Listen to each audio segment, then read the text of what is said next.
Forest therapy, sometimes known as the Japanese practice of forest bathing, are gentle walks in nature that encourage us to slow down and engage in the world in embodied and sensory ways.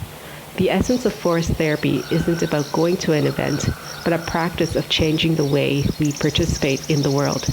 By being present in nature, including our own nature, we are repairing and nourishing the relationships we have with ourselves, with others, with the more than human world, and with our sense of time.